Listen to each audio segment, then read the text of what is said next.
Pada bulan Juni 1941, hampir 38 juta tentara Jerman menyerbu Uni Soviet, melancarkan invasi terbesar dalam sejarah. Awalnya mereka menembus pertahanan Soviet, hingga akhirnya bertemu pembunuh sejati mereka, Jenderal Moroz. Lebih dari 400.000 tentara Jerman tewas, dan ini menandai titik balik bagi pihak Soviet.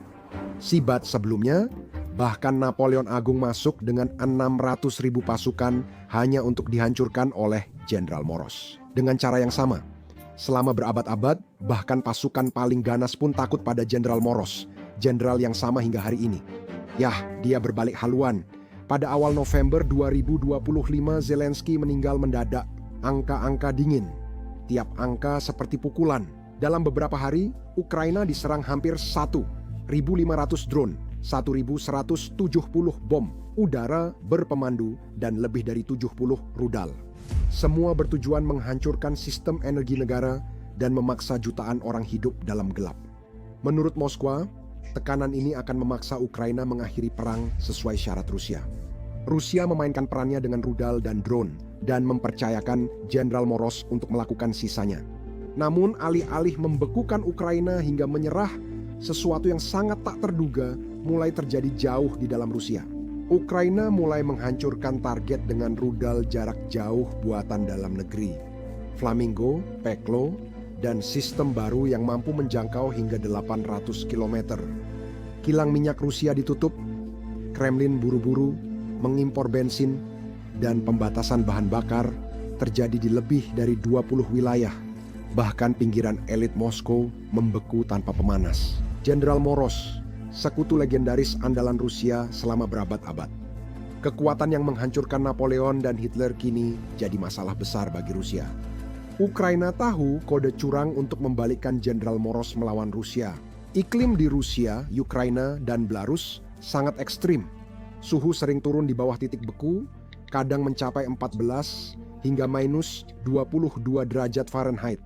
Disertai angin kencang, salju tebal, dan badai salju, kondisi ini membuat tugas-tugas luar ruangan biasa menjadi sulit, apalagi operasi militer. Musim dingin yang keras telah berperan penting dalam beberapa konflik besar, menjadi pembela simbolis Rusia selama Perang Utara Besar. Ketika Kal-12 dari Swedia menyerang Rusia pada tahun 1707, pasukan Rusia mundur sambil menghancurkan persediaan dan pemukiman dengan strategi bumi hangus. Taktik militer ini dilakukan dengan menghancurkan sumber daya seperti tanaman, infrastruktur, dan makanan saat mundur agar tidak dimanfaatkan musuh. Lalu datang embun beku besar 1709, salah satu musim dingin terdingin di Eropa yang sangat ekstrim. Kanal-kanal di Venesia dilaporkan membeku, terdampar di stepa tanpa perlindungan atau persediaan. Tentara Charles XII yang berjumlah 35.000 orang mengalami kerugian besar, dan hanya sekitar 19.000 yang selamat melewati musim dingin itu. Kekalahan mereka di pertempuran Poltava menandai kemunduran Kekaisaran Swedia. 100 tahun kemudian, Napoleon menyerbu Rusia dengan hampir 600.000 tentara mengulangi strategi yang sama. Pasukan Rusia mundur sambil membakar desa, tak menyisakan apapun bagi Prancis saat embun beku pertama datang. Pada bulan Oktober 1800, 12 tentara Kran sudah kehilangan lebih dari 80% tentaranya karena pertempuran, kelaparan, penyakit, dan kelelahan. Tentara Kran adalah pasukan besar multinasional Eropa milik Napoleon. Namun, mereka akhirnya mendapat pukulan terakhir. Bukan prajurit, tapi sesuatu yang jauh lebih kejam. Situasi mereka semakin memburuk ketika musim dingin tiba, jalur suplai Prancis runtuh, pakaian musim dingin gagal dikirimkan, dan para prajurit harus menghadapi cuaca dingin hanya dengan seragam musim panas. Puluhan ribu tewas karena kelaparan, hipotermia, dan radang dingin. 100 tahun kemudian, seorang psikopat mengira itu mudah. Dia membawa kepercayaan diri itu dari kemenangan-kemenangan sebelumnya dan taktik aneh yang membuatnya terkenal. Dia tak hanya berbahaya, tapi juga jenius jahat. Dia maju dengan pasukan 6 kali lebih besar dari Napoleon, lalu kehancuran dimulai. Operasi itu diberi nama Sandi Operasi Barbarossa. Juni 1941, sekitar 38 juta tentara Jerman menyerbu Uni Soviet dan menghadapi 29 juta pasukan Soviet di garis depan. Sepanjang 1.800 mil menjadikannya konfrontasi militer terbesar dalam sejarah. Pada awalnya, pasukan Jerman maju dengan cepat dan melaksanakan kebijakan brutal, seperti rencana kelaparan yang dengan sengaja membuat jutaan warga sipil dan tahanan Soviet kelaparan. Hitler malah mengalihkan pasukan ke Ukraina, menunda serangan ke Moskow yang mungkin jadi kesalahan terbesarnya. Saat hujan musim gugur tiba, kendaraan-kendaraan pun terjebak di lumpur tebal.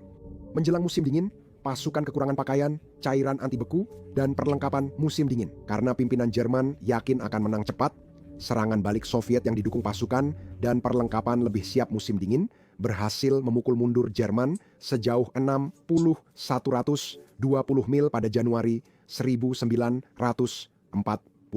Lebih dari 400.000 tentara Jerman tewas pada fase ini. Kegagalan di depan Moskwa menjadi titik balik perang dan berkontribusi pada kemajuan Soviet ke Berlin pada 1945. Di tradisi Rusia, Jenderal musim dingin dikenal sebagai Jenderal Moros atau Jenderal Embun Beku. Kata Rusia Moros, maskulin, terasa lebih keras dan menakutkan dibanding Zima, feminin, yang berarti musim dingin. Karena peristiwa-peristiwa sejarah ini, kepercayaan bahwa jenderal musim dingin membuat Rusia tak terkalahkan sudah tertanam dalam budaya global. Di Rusia, gagasan ini kerap dipakai dalam propaganda untuk membangkitkan semangat dan menegaskan musim dingin menguntungkan militer Rusia. Hingga kini, komentator Rusia masih menyebut Jenderal Moros saat membahas perang di Ukraina, menandakan musim dingin yang berat akan melemahkan Ukraina dan memperkuat posisi Rusia. Musim dingin yang keras jadi faktor penting bagi Soviet. Setidaknya, itulah yang sering Anda dengar. Itulah versi yang selama ini diberikan ke semua orang, karena para ahli kemudian membongkar dan mengungkap kebenarannya. Iklim tetap menjadi tantangan dalam perang Rusia-Ukraina, dengan suhu turun antara 14 hingga minus 22 derajat Fahrenheit, serta salju lebat dan angin kencang. Situasi modern jauh lebih kompleks daripada mitos-mitos sejarah yang beredar. Saya menyebutnya mitos karena ada bukti dari para ahli. Gagasan bahwa kegagalan invasi Swedia, Napoleon, dan Nazi ke Rusia disebabkan musim dingin yang keras kini banyak dipertanyakan sejarawan modern. Menurut Chu, musim dingin memang merupakan faktor yang sangat berpengaruh, tetapi itu bukanlah penyebab utama kegagalan invasi-invasi tersebut. Setiap kampanye itu sudah kacau sebelum musim dingin terburuk datang. Kerugian sebelum musim dingin, logistik buruk, kepercayaan diri berlebihan, dan keputusan strategis salah berperan lebih besar daripada cuaca saja. Sebagai contoh, pasukan Napoleon sudah sangat melemah jauh sebelum cuaca dingin datang. Pasukannya menderita penyakit, kelaparan, desersi, dan kekurangan pasokan. Dalam pertempuran Borodino, ia hanya mengerahkan sekitar 135.000 pasukan dan kehilangan setidaknya 30.000 orang membuat pasukannya makin berkurang. Wehrmacht milik Hitler, yaitu Angkatan Bersenjata Bersatu, juga sudah lumpuh sebelum musim dingin tiba. Pada bulan November 1941 pasukan itu sudah mengalami 734.000 korban jiwa dan sedang mengalami kekurangan bahan bakar, amunisi, dan makanan yang sangat kritis. Sebelum musim dingin Rusia yang terkenal tiba, kami tidak meremehkan kerasnya musim dingin itu.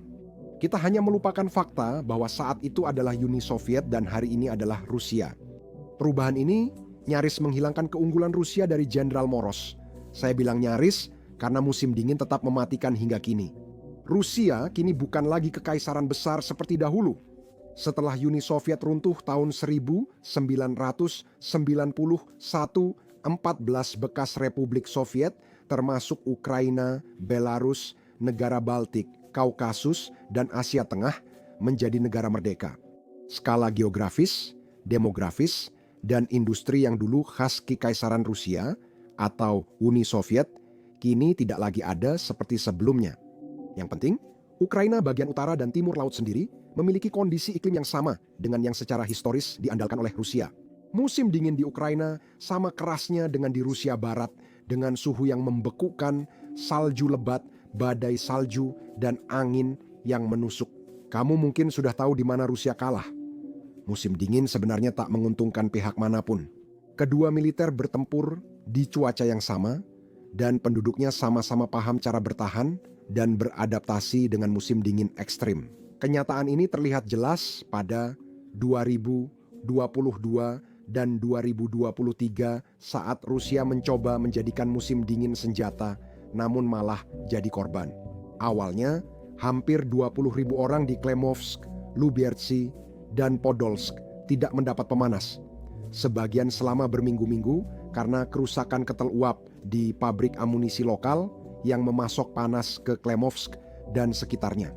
Alih-alih memperbaiki akar masalah, sistem Rusia hanya mengikuti skenario biasa. Cari kambing hitam, hukum di depan umum, lalu anggap masalah selesai. Jadi mereka menunjuk para tersangka, menangkap kepala rumah ketel di desa Chikov, Oblast Vorogorod, dan Podovsk, wakil kepala Ryazanstev. Namun, respons nyata bukan dari ahli teknis, spesialis, atau kementerian, melainkan dari jaksa, Dinas Keamanan Federal, dan pengadilan Rusia yang dikendalikan manual.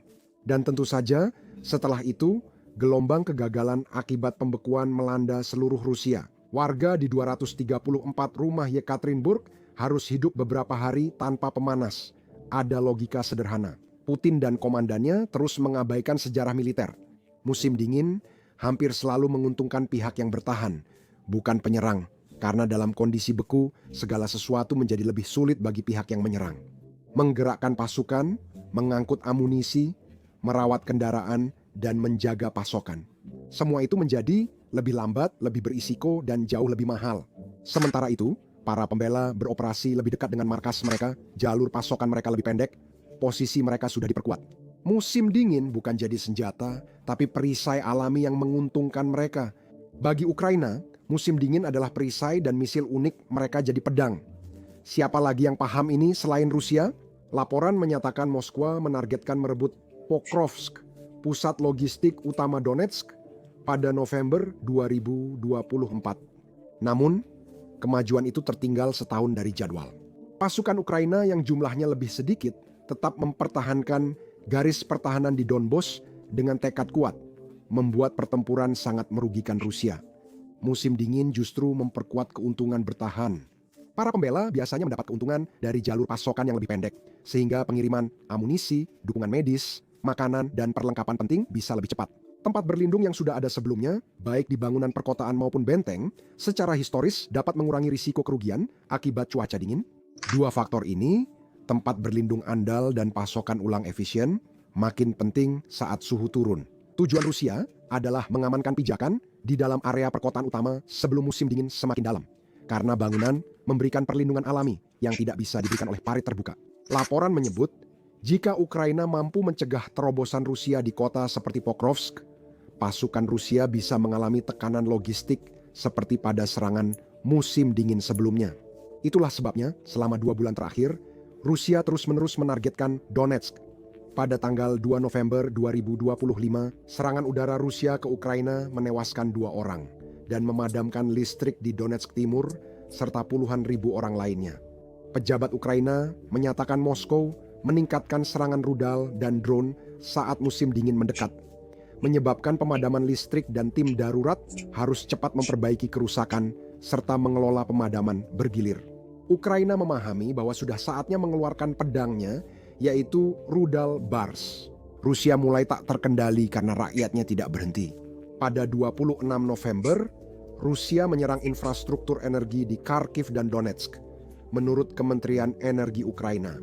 Pekerja energi berupaya keras memulihkan listrik secepatnya, ujar kementerian. Karena serangan di wilayah Kharkiv, Sumy, dan Poltava, pemadaman listrik darurat kini diberlakukan untuk menstabilkan sistem. Pemadaman dan pembatasan listrik untuk industri dan bisnis berlaku di seluruh Ukraina selama 24 jam ke depan. Rumah tangga diminta menggunakan listrik secara bijak saat jam sibuk pagi dan malam untuk mengurangi beban sistem.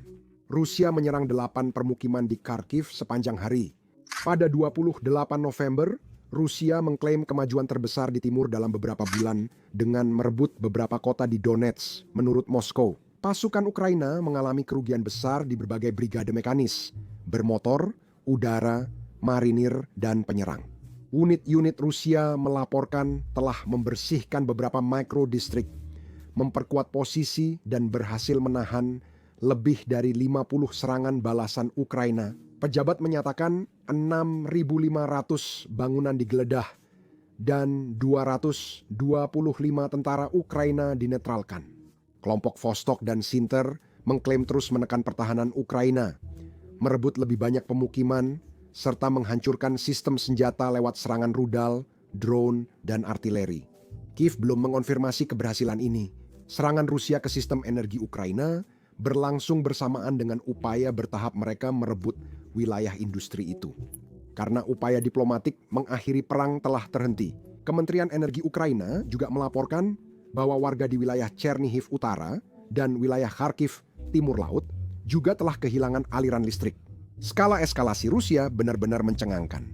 Pada 29 November, Rusia kembali menyerang infrastruktur energi di Kiev dan wilayah lain dengan rudal dan drone.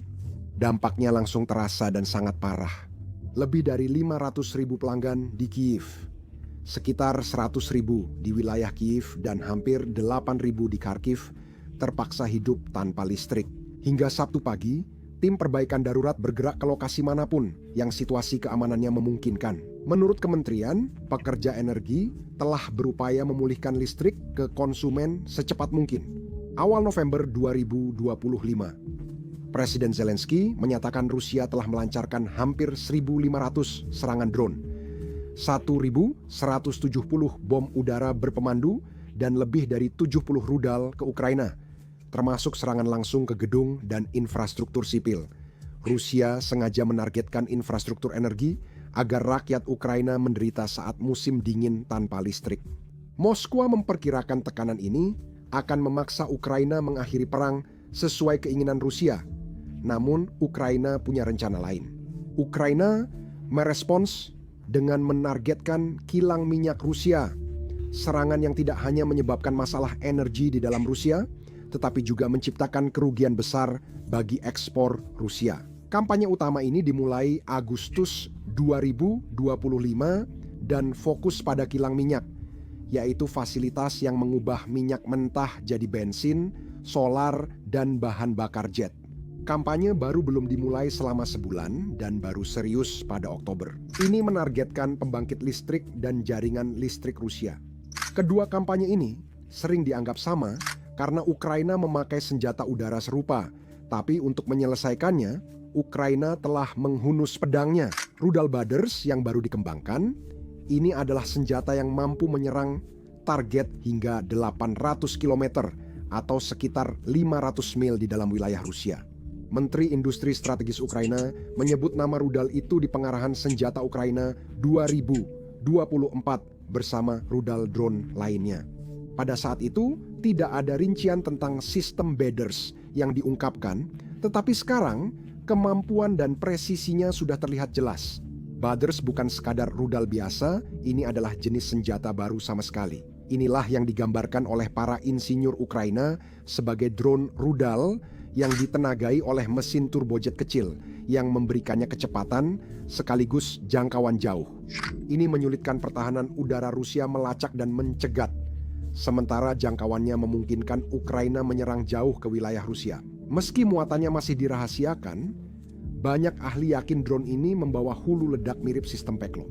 Sekitar 50-100 kg cukup menimbulkan kerusakan strategis serius. Fleksibilitas bars membuatnya semakin berbahaya. Itu dapat diluncurkan dari darat atau udara, memberi Ukraina banyak opsi penempatan dan menyulitkan Rusia memprediksi serangan berikutnya. Cerita utamanya adalah produksi massal. Ukraina kini menciptakan kekuatan tembak jarak jauh, bukan lagi prototipe satuan.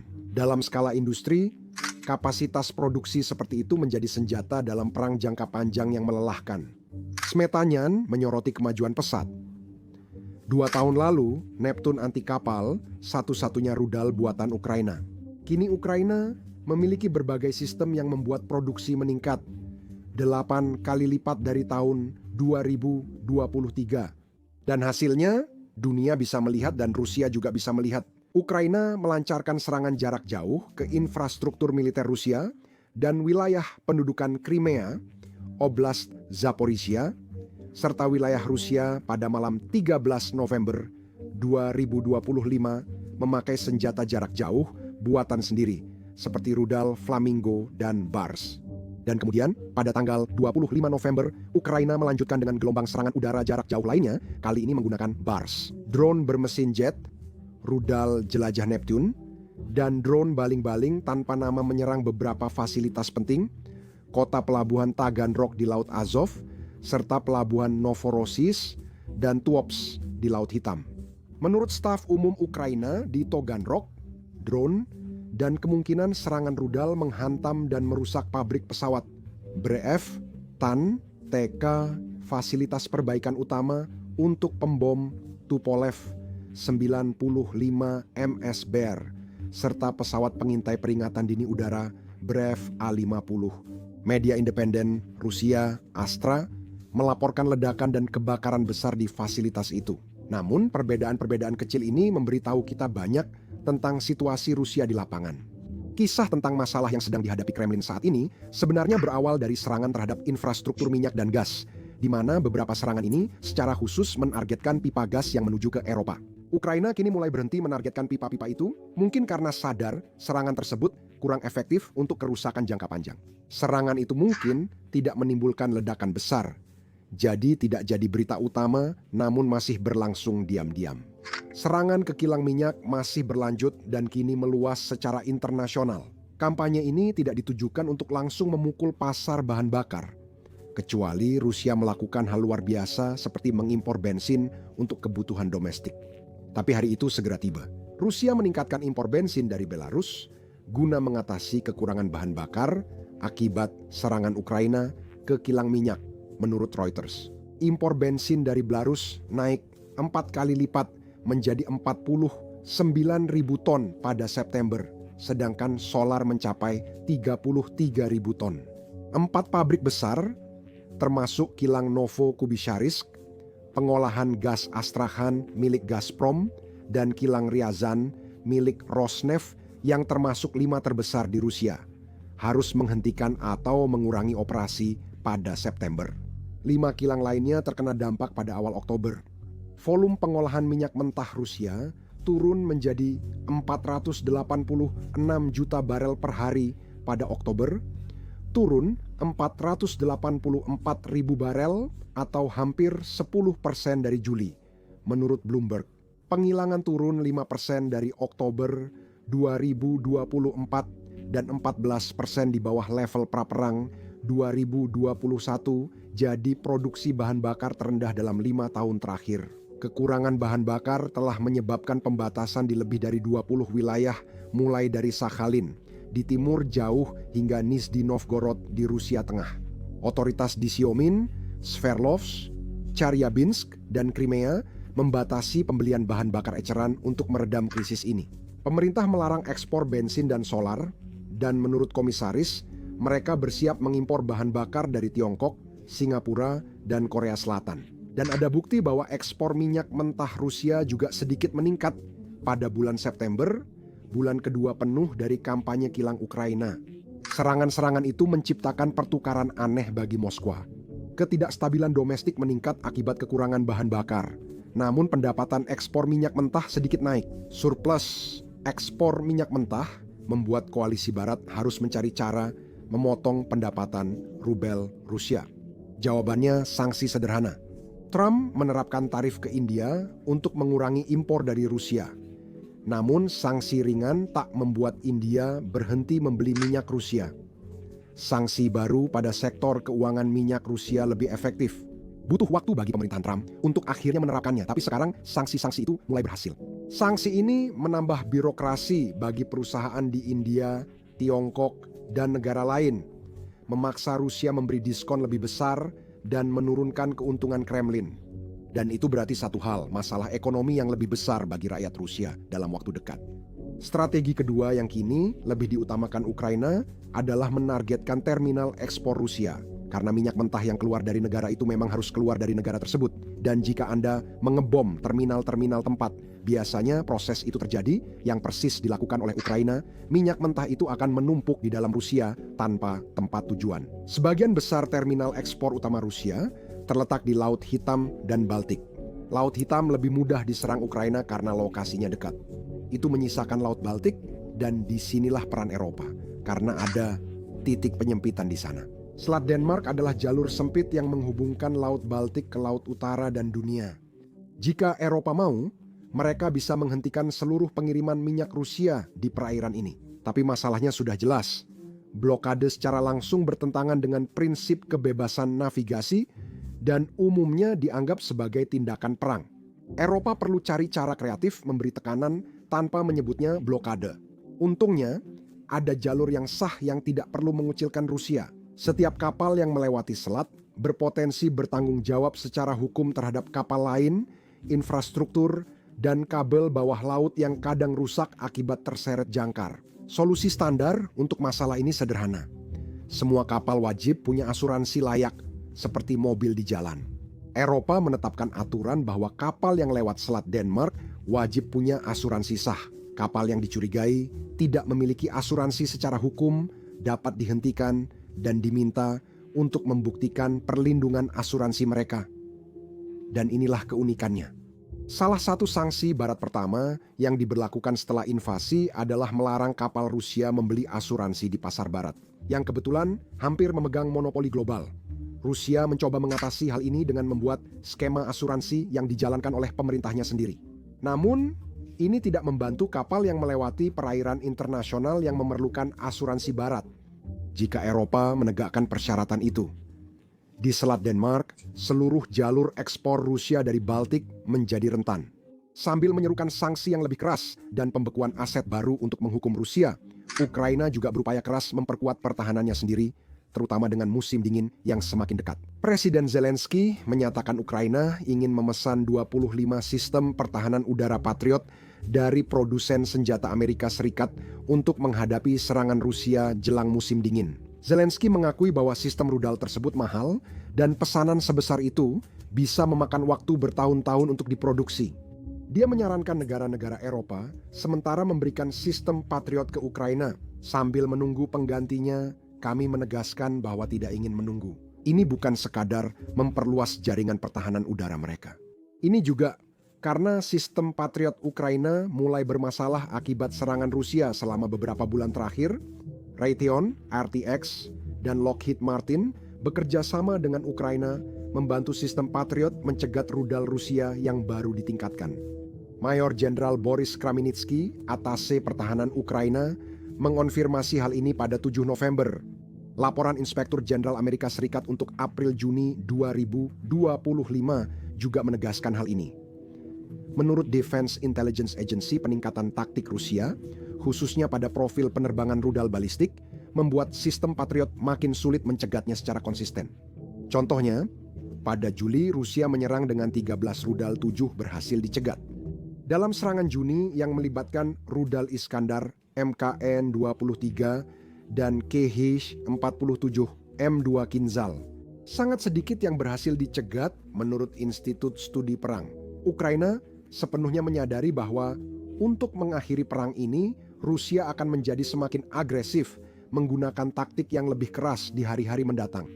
Dalam serangan terbaru di beberapa kota Ukraina, drone Rusia menargetkan 2 gardu listrik tenaga nuklir di Ukraina Barat. Menurut Menteri Luar Negeri Ukraina, yang meminta Badan Pengawas Nuklir Perserikatan Bangsa-Bangsa merespons. Gardu-gardu listrik ini memasok listrik kedua, 2 pembangkit listrik tenaga nuklir, satu berjarak sekitar 120 km atau sekitar 75 mil dan yang lainnya 95 km atau sekitar 59 mil dari Lutsk. Rusia mungkin akan menghadapi masa lebih sulit karena berperang di 2 front atau sebenarnya sudah menjalani perang itu. Pertama dengan Ukraina, kedua dengan Jenderal Moroz. Di Rusia, 8 TK dan 2 sekolah membeku.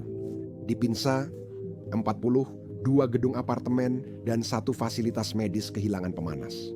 lebih dari 3.000 warga di 18 apartemen Vladivostok tidak mendapat pemanas. Di distrik Reduktiony Makhachkala, orang-orang bahkan melakukan protes dengan memblokir jalan karena pemadaman listrik yang terus-menerus.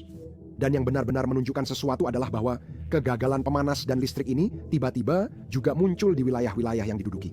Zaporizhia, Kherson, dan Mariupol, wilayah yang diklaim Rusia tengah dibangun kembali. Ini hanya gejala kecil dari penyakit yang lebih besar yang menggerogoti Rusia. Menurut data resmi, sistem perumahan dan utilitas Rusia sangat buruk kondisinya. Negara ini perlu 1,596 triliun rubel untuk menjaga sistem berjalan dan sebagian memodernisasinya sampai 2030. Vladimir Putin mengumumkan modernisasi besar pada 2022. Bahkan saat itu, pejabat pemerintah mengakui kekurangan dana 46 triliun rubel dan tingkat kerusakan sangat besar. 308 hingga 456. Hampir 900 km atau 560 mil jaringan perlu segera diganti. Namun bahkan sebelum perang, Rusia hanya mengganti kurang dari 22 jaringan yang sudah usang setiap tahunnya. Sementara setidaknya 3 jaringan rusak setiap tahun. Namun bahkan setelah mengalami musim dingin yang keras sendiri, Rusia tetap tidak belajar dari kesalahannya. Mereka berharap jenderal musim dingin memberi kemenangan, tapi itu tidak akan terjadi. Di sisi lain, bahkan jika mereka menjerumuskan Ukraina ke dalam kegelapan, masih ada beberapa kekuatan yang tidak akan pernah membiarkan itu terjadi. Lembaga Uni Eropa berperan besar mendukung perbaikan listrik melalui peralatan transmisi tegangan tinggi, generator, dan tambahan kapasitas produksi. Semua itu membantu Ukraina lebih mandiri dalam energi. Dana dukungan energi Ukraina yang dikelola Komunitas Energi, Komisi Eropa, dan Kementerian Energi Ukraina menjadi jalur kehidupan penting. Hingga September 2025 dana ini mendapat lebih dari 128 miliar euro janji dan 125 miliar euro sudah ditransfer. Lembaga Perserikatan Bangsa-Bangsa telah membantu sektor pemanas listrik dengan mengoordinasikan dukungan kemanusiaan bagi perusahaan pemanas. Tahun 2024 lebih dari 15 juta orang menerima bantuan lewat program Perserikatan Bangsa-Bangsa berkat dukungan kontributor internasional. Badan Pembangunan Internasional Amerika Serikat lewat proyek keamanan energi telah membantu Ukraina membeli dan memasang unit pembangkit listrik skala besar. Tanpa dukungan gabungan ini, strategi Rusia untuk menghancurkan seluruh sektor energi Ukraina bisa saja berhasil, tetapi dukungan NATO telah menjadi perisai bagi Ukraina. Musim dingin kali ini tidak akan mudah bagi Ukraina maupun Rusia. Sementara itu, Amerika Serikat mendorong Ukraina mencari kesepakatan damai dengan Rusia, sehingga delegasi Ukraina kini berada di Washington. Namun, meski Ukraina setuju, tak ada jaminan Rusia akan benar-benar berhenti menyerang atau di masa depan. Karena dengan ekonomi yang runtuh dan perang yang terus berlarut-larut, Rusia memang menginginkan ruang bernapas, bahkan mungkin menginginkan jeda dalam konflik ini. Apakah perang ini akan berakhir damai atau tidak, hanya waktu yang bisa menjawab. Salah satu tantangan membuat video seperti ini adalah seorang pendapat bacik serangan drone. Meski tanpa korban manusia atau tentara Rusia. Dalam video tersebut, YouTube biasanya mendemonetisasi atau membatasi video kami. Dalam seminggu terakhir, 4 video perang kami didemonetisasi oleh YouTube. Menampilkan serangan drone atau bahkan cuplikan dari garis depan tidak ramah bagi pengiklan, dan itulah sebabnya video-video tersebut dibatasi. Inilah kejahatan perang modern yang sedang dihadapi dan dihadapi oleh orang Ukraina. Jadi kami percaya penting untuk meliput semua ini, dan itulah sebabnya kami meluncurkan platform kami sendiri, Basics Insider. Kami membangunnya sadar sampai di awal tanpa batasan apapun. Kami tidak perlu mengaburkan serangan drone kami. Kami tidak perlu mengaburkan rekaman garis depan. Dan kami tidak perlu mengaburkan pangkalan udara Rusia yang dihancurkan. Selain itu, kami sebenarnya tidak menayangkan iklan apapun di situs ini. Dengan begitu, kami tidak perlu menyensor diri sendiri hanya karena pengiklan tidak senang dengan apa yang kami liput. Kami tidak mendanai pada situs ini melalui iklan. Kami mendanainya melalui dukungan Anda. Jadi, jika Anda adalah seseorang yang tertarik dengan liputan seperti ini, dan Anda ingin menonton video kami tanpa sensor serta mendapatkan konten bonus yang tidak bisa kami unggah di YouTube, maka pastikan untuk bergabung bersama kami di basicsinsider.com. Anda bisa untuk klik tautan di deskripsi atau scan kode QR di layar. bergebukas memungkinkan Anda menonton semua konten yang telah dan akan kami unggah. Anda juga mendukung liputan dan channel kami. Terima kasih. Saya Sam, sampai jumpa di video berikutnya.